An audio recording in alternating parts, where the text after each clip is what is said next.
Donc effectivement, j'espérais que Marine Le Pen, qui a pris une très bonne voie sur la question sociale, et qui montre bien que le problème c'est la mondialisation et la soumission à ce que j'appelle la banque, donc comprendre l'empire. En donnant les clés de la maison France aux banques et aux marchés financiers, la gauche et la droite ont laissé le pouvoir à une véritable dictature des banques et des marchés financiers.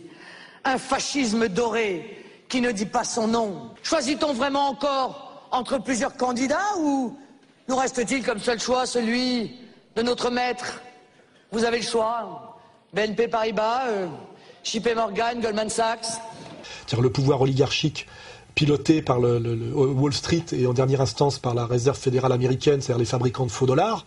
Farrakhan nous dit très bien d'ailleurs quelle est cette coalition de banques privées qui contrôle le dollar et donc le capitalisme bancaire mondial. So who do you borrow money from? From those who print the treasury bonds.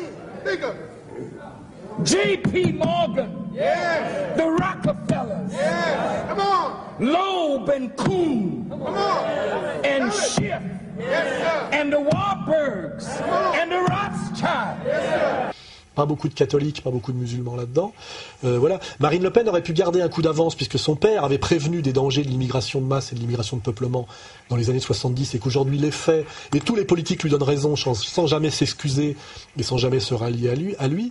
Marine Le Pen aurait pu garder un avantage stratégique en ayant toujours un coup d'avance en disant bon ben puisque les Français musulmans sont là par l'immigration de peuplement, le moyen d'en faire des bons Français c'est de leur tendre la main. Bon, déjà de recréer le plein emploi en France en reprenant le contrôle économico-politique de notre pays, mais de leur tendre la main au nom de la droite des valeurs. Ce que j'appelle, moi, la main tendue aux musulmans patriotes. Or, Marine Le Pen commet une erreur, à mon avis, sans doute liée au fait qu'elle est une femme, et comme l'explique très bien Otto Weininger, les femmes qui font de la politique finissent toujours par faire de l'épicerie.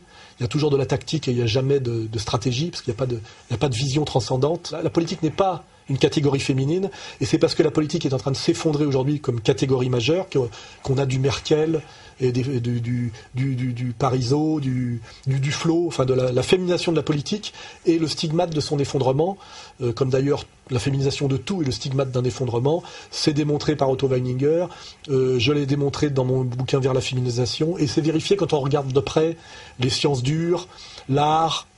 Voilà, dès que les femmes prennent le contrôle d'un domaine, c'est que c'est un domaine qui est en train de mourir, de se massifier, qui a perdu tout génie inventif et qui est devenu, comment dirais-je, un domaine secondaire. Et on peut dire la même chose de la politique. Hein, voilà. Donc malheureusement, Marine Le Pen n'est pas son père. Elle fait de la politique de bonne femme et on tourne vite à l'épicerie. Voilà. Et elle gère un petit segment de marché qui est finalement le même piège qui avait été tendu à son père et qui était finalement de transformer la question sociale de l'immigration en question raciale, puisque c'était ça le piège tendu par Mitterrand. Il fallait être contre l'immigration pour des raisons sociales, ce qu'expliquait très bien Georges Marchais dans le discours de Montigny-les-Cormeilles. Il faut stopper l'immigration officielle et clandestine. Il est inadmissible de laisser entrer de nouveaux travailleurs immigrés en France, alors que notre pays compte près de 2 millions de chômeurs français et immigrés.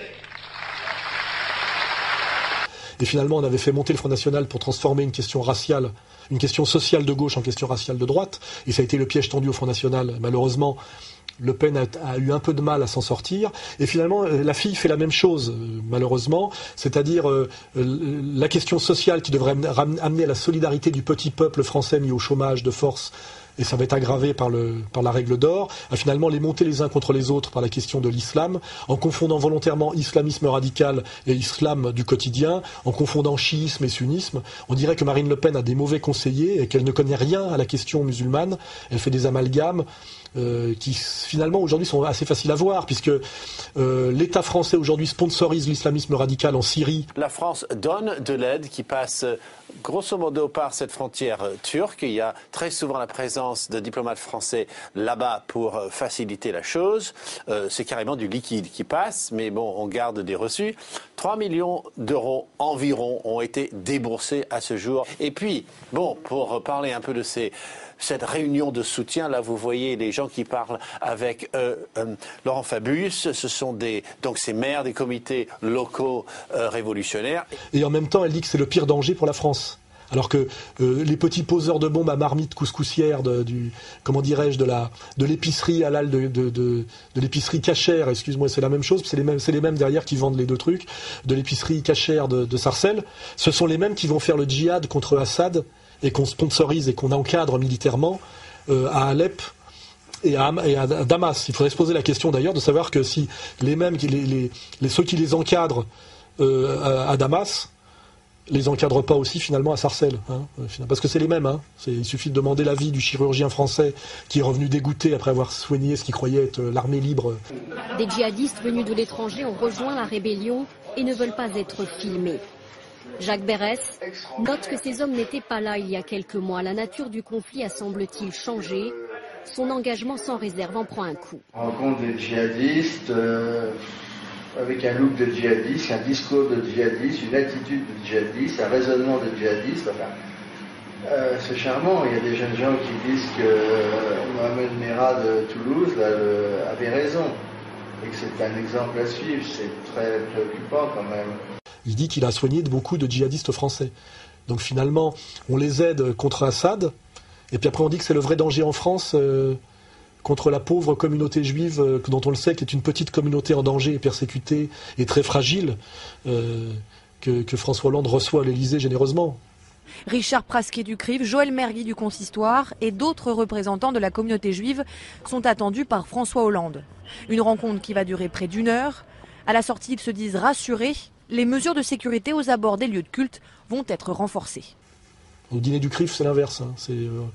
C'est Hollande qui vient la tête baissée être reçu par ce qu'il y a au-dessus de l'Élysée.